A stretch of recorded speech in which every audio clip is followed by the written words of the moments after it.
Alright, this should be very cut and dry. We've got 2 Crusaders here.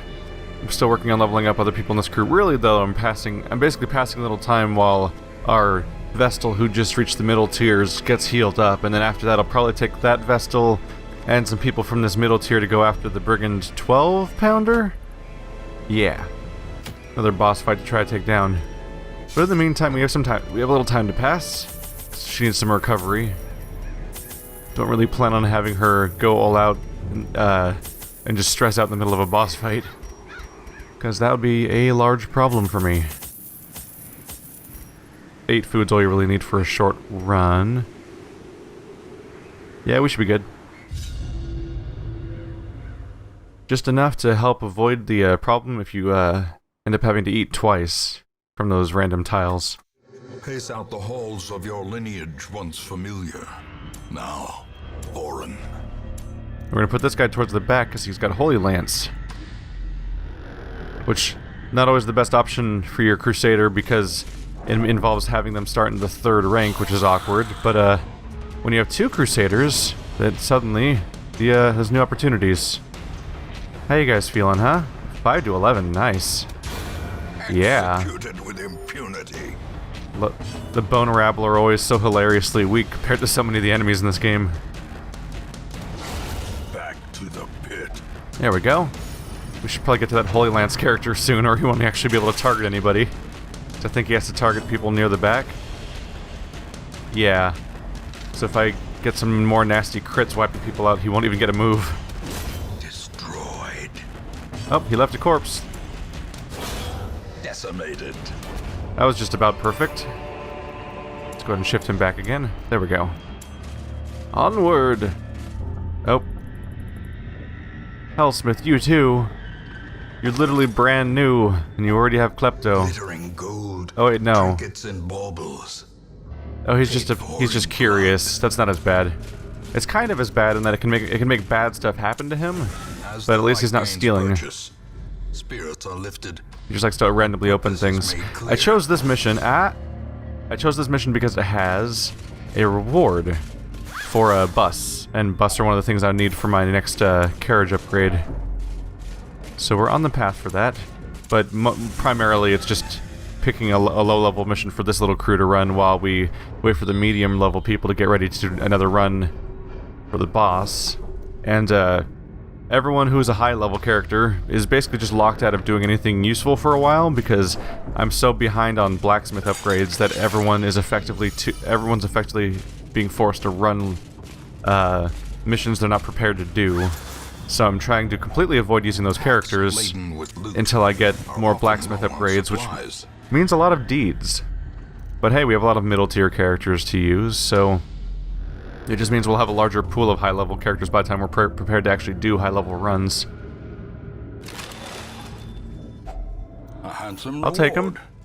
For a task well performed. Loot is always good news on a short run, because oftentimes it's the only time in the entire game where it's actually kind of difficult to fill your inventory. We're eating. Hi, everybody. They seem nice. Yeah, let's go for the... No, we'll go for there's 2 stress guys. Not great news. Working on it. Some people have made it incredibly obvious that they're furious with me whenever I greet an enemy in any game. The funny thing is, at first I don't even think about it, so I don't even know I'm doing it, but then when people call attention to it, I actively think about it, which makes it hard to not do. Cleansed from our lands. I could heal, I guess, but it's more fun to do this. Their formation There we go. broken. Stress problems avoided. Now who will you defend, Bulwark? Oh, he's a defender. Is he called a Bulwark in the middle tier, or am I making that up? I think there's a shield-bearing character that's called a Bulwark at some point, which I may or may not be mispronouncing, because I've never seen that word used outside of text context. Haven't had to heal yet. Continue the onslaught. There we go. Destroy them. Plague Doctor item for bonus accuracy. I don't have very many Plague Doctors. I'd like to hire more of those. Unless I'm wrong, I think I only have one in the entire team. I think I have one Plague Doctor and 0 Bounty Hunters, because my only Bounty Hunter died. I would like to hire a new one of those too at some point. I don't really want to not represent classes. Just to be clear, guys, I do plan on using a merchant at some point. It's just, much like the Abomination, it's entirely possible for the game to just not give me a single one ever for like 10 consecutive runs. I can't control the RNG of this game. Another one falls. This isn't XCOM where you get rookies and then you can tell them what class to become. You just get a tiny pool of characters to choose from. And yeah, I could upgrade that, but that costs money too. So it costs, just having more options in general will cost me even more currency. Well, I didn't appreciate that. Press this advantage. Give them no quarter. Confidence there we go. surges as the enemy crumbles. Do you know what happens to a spider when it gets struck by a bastard sword? The same thing that happens to everything else. More stressors. Oh, I forgot to rearrange the party. My bad. A little bit of busy work between runs that you have to do to make that... That's fine, we'll just keep smiting people. It's fine! Damn it. I was really preferring to do the other thing.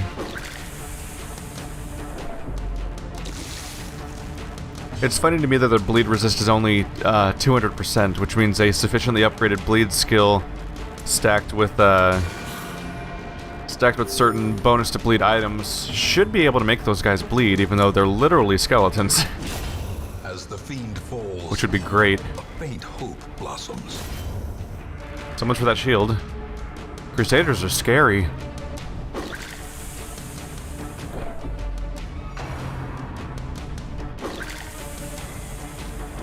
It's funny because the game is packed with like all these one-to-one relationships between what's smart and not smart to do. The match is struck. Oh. A blazing star is born. I didn't either realize or maybe remember that his stress heal targets the specific person you click on. I thought it might have been an inspiring cry for the entire party. Because it is an inspiring cry. Yeah. Oh well, it just heals him. I thought it might help the whole group.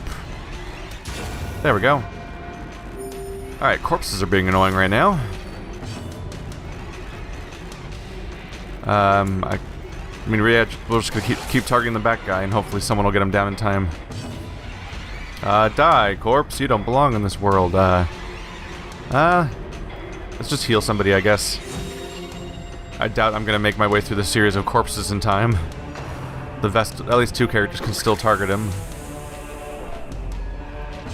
It's interesting that there's obviously a meta to everything, and there's always characters who make more sense for certain types of runs and so on and so forth. But it's interesting how Crusaders are so specifically better for the ruins. Just because the ruins are so completely dense with skeletons that and various unholy, really, that they're just clearly the correct class to use. Uh-oh. Well, guess who's getting some Holy Lance? Less than effective when you can't apply an actual bleed, huh? Oh. Yeah, just a couple of Crusaders, even a larger group of Crusaders could just be devastating against most undead runs and the bosses therein. It might actually be funny to have a run that is a Vestal. Oh man, these two, we got the right turn order where the guy in the back's going first, so these two could switch back and forth forever, potentially. Oh, but there won't be enough people to target, that's a bummer. Yeah, now there's no one to hit. So there goes that. It could be funny having a crew of 3 Crusaders and a Vestal fighting an unholy boss. Just because if given the opportunity... Oh crap. This isn't really going to work very well. I'll switch backwards, I guess, just to not nullify the other person's ability to do an action, because I'd rather have them actually doing a fight. Yeah, that's, reorganization of my party kind of messed with things. Let's go ahead and just make them just sit it out for a bit. It could be interesting to fight a boss that has 3 Crusaders. When you're using 3 Crusaders in a Vestal, just one person to heal everyone up while everyone else is using Holy Lance and Smite over and over again just to burn the guy down.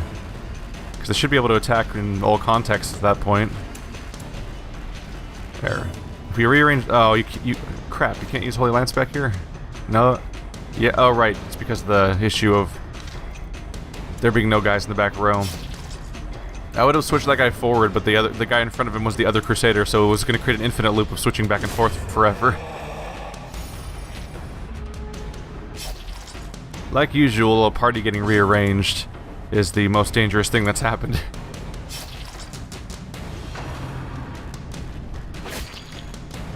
There are, of course, a ton of characters in this game who have special abilities specifically designed to avoid it being a big problem when you get rearranged, because they can have so many mobility skills. The problem is those characters are really disruptive to normal party compositions. So outside of the specific situation of needing to rearrange your party, they're kind of it's less helpful. And it kind of just encourages a situation where the characters are going to actively rearrange themselves when you don't want them to. So it's kind of like solving a forest fire by causing a forest fire, which is a bad analogy because they actually literally fight forest fires with forest fires. Even the cold stone seems bent on. In fact, when I played Firewatch, that was actually explored. Wait, can I use holy water on you?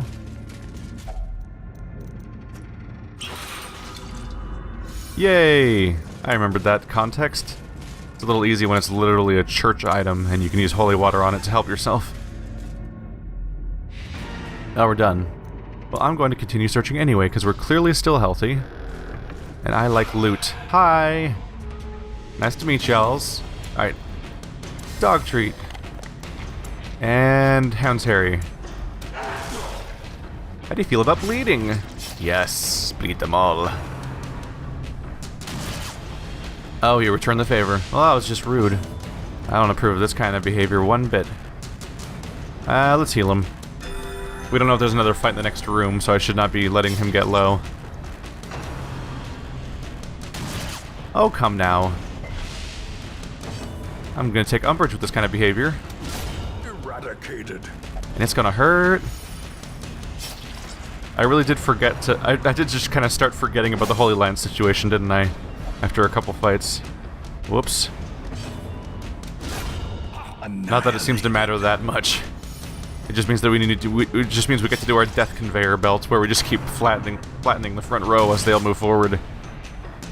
That used to be how the whole game worked, but nowadays you have to crit for it to work properly.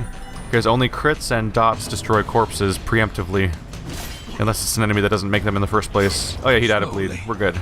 Gently. This is how a life is taken. I like how I said that, and then the exact thing I was saying got expressed by the game. Because the game literally got each enemy gets eliminated by crits and crits and dots one by one. Push on to the task's end. You're the klepto, right? Yep. Alright, goodbye gold.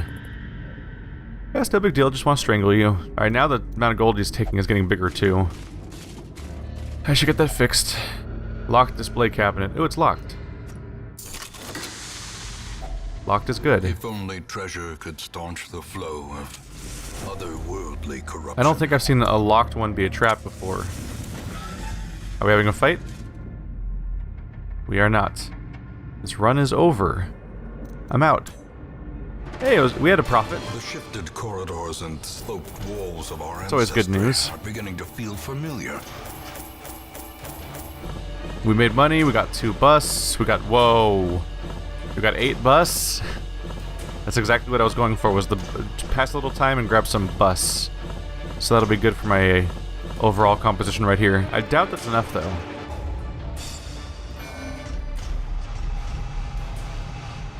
Bonus healing while camping. Slightly weird skill for a... Camping bonuses are kind of a bummer. I feel like they just come up less. Whoa. Ego has significant likelihood of getting more diseases. So I should get that treated soon, or he's just going to get more diseases to add with it. And reduce damage on melee skills. Damn, Ego. Just randomly making things expensive for me. Reduce stress in the Warrens is good. Bonus stress at low light is bad, but doesn't happen very often, aside from when I fight a shambler, because they're bastards. And speed's always good, for a healer in particular. In time, you will know the tragic extent of my failings. So apparently Vice could not properly meditate, and got unquiet mind, which is annoying. And they have syphilis, no big deal. May not meditate. Goody.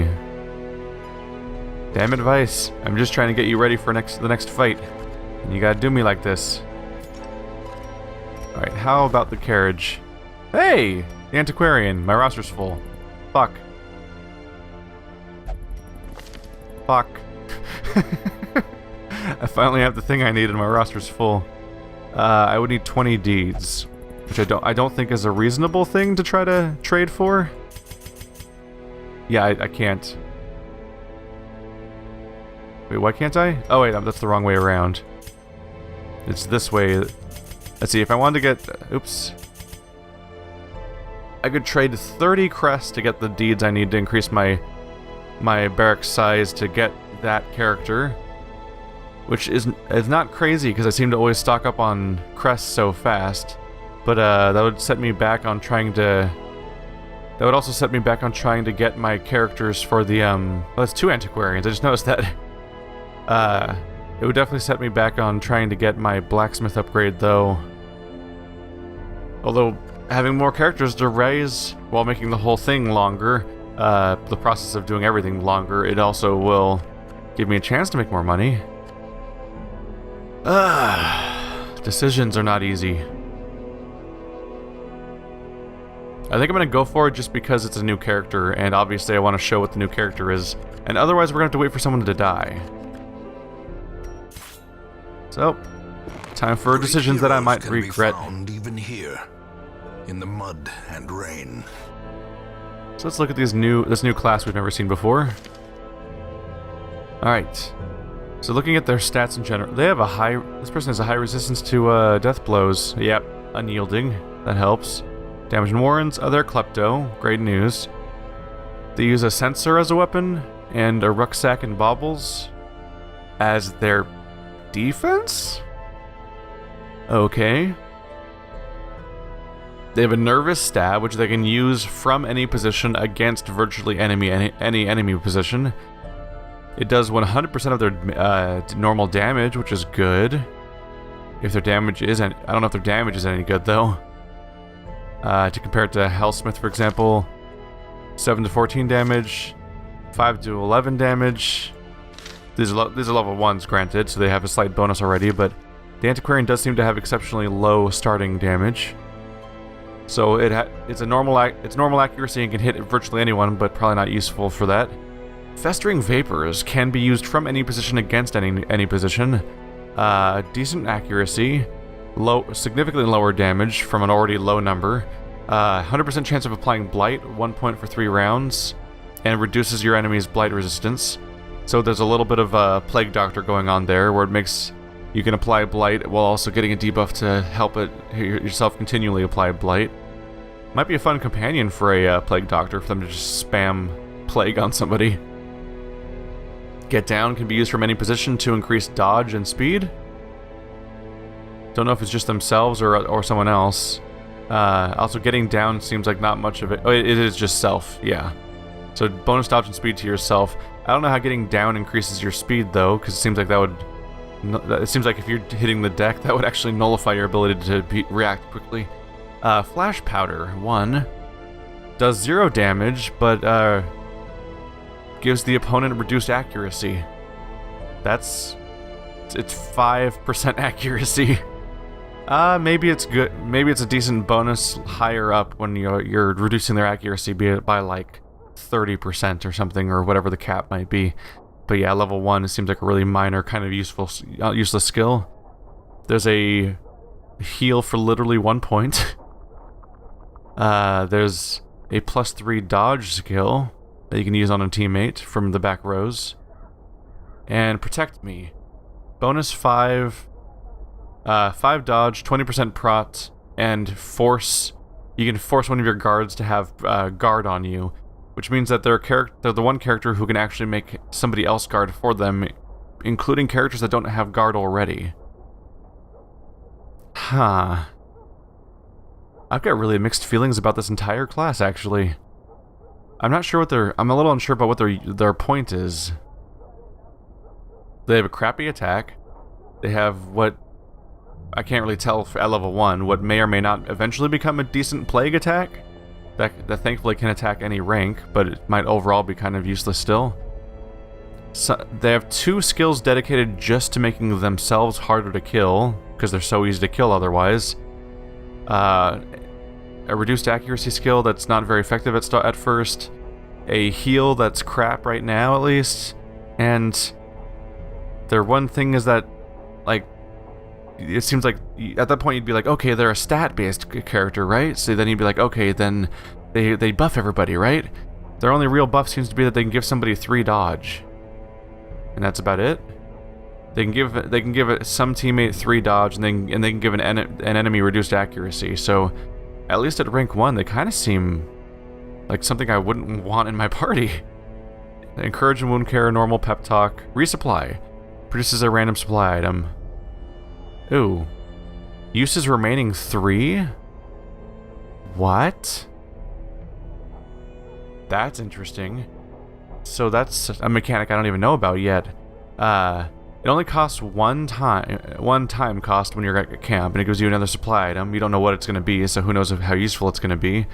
But uses remaining 3 suggests that the fact that it's showing up on here specifically kind of makes me wonder if it has a limited use, like as if between missions it might go away.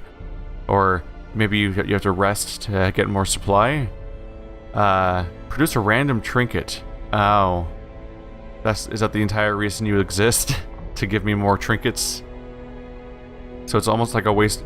I'm wondering if that's the point of this character, is to have a kind of wasted party member slot, but they can, when you camp, you can get a free item. Strange powders. Give somebody resist all before combat. That's kind of good. Curious incantation. Significantly reduce stress damage, but only on yourself. It's a very selfish class. Alright, now I'm looking at the actual wiki for this character to figure out what I'm missing here. And no, her abilities don't really get particularly powerful. Like, she gets up to like a 3 or 4 of damage per turn on poison, or for heals and everything like that. Like, not super powerful abilities. Her main ability, apparently, is that stacks of gold, instead of capping at 1,500, will now cap at 2,000, meaning you can literally carry more. And there's things called minor antiques and rare antiques that can be found when the antiquarian loots various curios in the environment, and they only show up when she's in the party. The minor antiques are worth 275 gold and stack up to 20 times, and rare antiques are worth 1,000 each and stack up to 5 times. So she's kind of, while she has a few support roles that could be handy for your party, she does largely seem to be a character designed for just getting a whole bunch of money, which, I mean, the money is definitely a limiting factor on the effectiveness of your entire party and your ability to upgrade them correctly, so that's a handy thing to have. You just have to be careful where you use them. I don't predict I'll be using antiquarians on boss fights. She searches where others will not go, and sees what others will not see. Well then, welcome to the crew, Fable. We'll see how useful you turn out to be. At the very least, she's at a tier with the other characters, so we'll have a run for her soon enough.